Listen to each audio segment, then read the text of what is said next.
Nice movie. படம் எப்படி இருக்கு? சூப்பரா இருக்கு. படம் எப்படி ஓகே இருக்கு? நல்லா இருக்கு. படம் எப்படி இருக்குண்ணா? ஓகேவா நல்லா ஓகே. சிம்பு அவர் எப்படி நடிச்சிருக்காரு? சூப்பரா நடிச்சிருக்காரு. படம் எப்படி இருக்கு?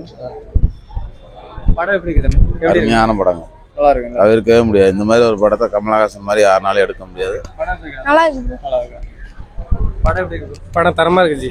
தரமா இருக்கு. செம்மையா இருக்கு. படம் எப்படி இருக்கு? படம் சூப்பரா. ஓகே. படம் எப்படி இருக்கு? ஓகே நல்லா இருக்கு. படம் எப்படி இருக்குண்ணா? சூப்பர். படம் எப்படி இருக்கு? நல்லா இருந்துச்சு ப்ரோ. படம் எப்படி இருக்கு? நல்லா இருக்கு. படம் எப்படி இருக்கு? எஸ்டர்க்கா பார்க்கலாம் ப்ரோ. உங்களுக்கு பிடிச்ச சீன் ஏதோ ஒரு சீன் சொல்ல முடியுமா? பிடிச்ச சீன்னா கிளைமேக்ஸ் ஃபைட் நல்லா இருந்துச்சு. அந்த கிளைமேக்ஸ் ரெவல்யூஷன் நல்லா இருந்துச்சு எல்லாம். ஏப்பா எப்படி இருக்கு? எங்கால் பத்தி சொல்லவே தேவையில்லையா தம்பி. உலக நாயகன் வந்து இப்போ விண்வெளி நாயகன் மணிரத்னத்தோட சேர்ந்து 37 வருஷம் கழிச்சு இப்போ ஒரு என்னது உலக நாயகங்கிற பேரை நிலைநாட்டிட்டாரு. கர்நாடக மக்களுக்கு கொடுத்து வைக்கல. ஆனா எங்க ஆள்கிட்ட அந்த அளவுக்கு பேச முடியாது. ஏன்னா அவர் உலக நாயகன். ஆனா எங்க ஆள்கிட்ட பேசி ஜெயிக்க முடியாது யாரும். 8ஆம் கிளாஸ் தான் படிச்சிருக்காரு. ஆனா அவர் வந்து உலக நாயகன் ஏன் சொல்றான்? அவரை புரிஞ்சுக்கணும் இன்னொரு தலைமுறை வரணும். அவரோட அவரு டாக்டர் என்ன சினிமா தொழில் எடுத்துட்டாரு. டாக்டரா இருந்தா இன்னைக்கு உலகத்திலே நம்பர் 1 டாக்டர் அவரா தான் இருந்திருப்பாரு. படிப்பாளியா இருந்தாலும் உலகத்திலே வக்கீலா இருந்தாலும் உலகத்திலே நம்பர் 1 வக்கீல் அவரா தான் இருந்திருப்பாரு. அவர் தெரிஞ்சது சினிமா துறை அவ்வளவுதான். அந்த சினிமா துறையில உலகத்துல தொழிலாளி.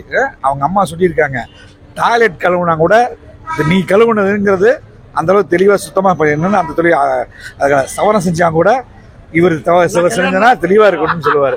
அந்த மாதிரி ஆள். அதனால எங்க ஆள்கிட்ட வந்து தொழில் நுணுக்கம் இருக்கணும். கண்டிப்பா ஃபேமிலியோட பார்க்க படம். 37 வருஷம் கழிச்சு அண்ணன் தங்கை படம். அண்ணன் தங்கை படம் அவ்வளவுதான். சென்டிமெண்ட் படம். சென்டிமெண்ட் படம் நல்லா இருக்கு. நல்லா இருக்கு. படம் எப்படி இருக்கு? என்ன ப்ரோ? எப்படி இருக்கு? ஆனா ஓகே ப்ரோ. கடைசியில இந்த திரிஷாவும் இறந்துட்டாங்க, சிம்பு இறந்துட்டாங்க. இறங்காம தான் நல்லா இருந்திருக்கும். சென்டிமெண்டா இருந்துச்சு. தான் ப்ரோ மாசா இருந்துச்சு. மியூசிக்ல எப்படி இருக்கு? மியூசிக்ல பங்கம் பங்கமா இருக்கா? உங்களுக்கு சூப்பரா இருந்துச்சு. நல்லா இருந்துச்சு ப்ரோ. படம் நல்லா இருந்துச்சு. எஸ்ஆர் அவரோட ஆக்டிங் எப்படி இருந்துச்சு? அதெல்லாம் பக்கவா இருந்தாரு ப்ரோ. சரி, பிடிச்ச சாங் ஏதோ இருக்கு அதுல? சாங் அந்த ஜிங்கி ஜிங்க அந்த சாங் ப்ரோ. Thanks bro. நல்லா இருக்கு. உங்களுக்கு பிடிச்ச சீன் ஏதோ சொல்ல முடியுமா? கிளைமேக்ஸ் ஃபைட் 2 பேருக்கு சிம்புக்கும் கமலுக்கும் இருக்கிற அந்த ஃபைட் சீக்வன்ஸ் வந்துட்டு ரொம்ப சூப்பராக படத்தோட ஒன்லைன் போட்டு எனக்கு சொல்ல முடியுமா? யாரையுமே நம்ம வந்துட்டு துரோகியா பார்க்கக்கூடாது. பார்த்தா அப்புறமே கடைசியில் நம்ம காப்பிடிச்சிடணும். Okay, thanks. படம் எப்படி இருக்கணும்? சூப்பர்.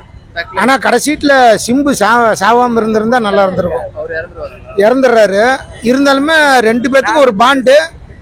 பையன் அப்பன் பையன் மாதிரி ஒரு பாண்டு. ஆனா படம் அருமையாகுது. ஆனா சிம்பு செத்துருக்கா. நான் கமல் ரசிகர் தாங்க தான். இங்க பாருங்க, இது போடுங்க. இதை போடுங்க. சிம்பு வந்து சாவாம இருந்து கதையை கொண்டு போயிருந்தா நல்லா இருந்திருக்கும். ஆனா ஒர்த்து போட்டோகிராஃபி அப்புறம் மியூசிக் அல்டிமேட். நேஷனல் அவார்டு அவருக்கு உண்டு. அதே மாதிரி கமலஹாசனுக்கு இந்த தடவை அவார்டு உண்டு. கண்ணிலே பேசுறாரு மனுஷன். வயசாயிருச்சு அவ்வளவுதான். வாழ்க கமல், உயிரே உணர்வே தமிழே.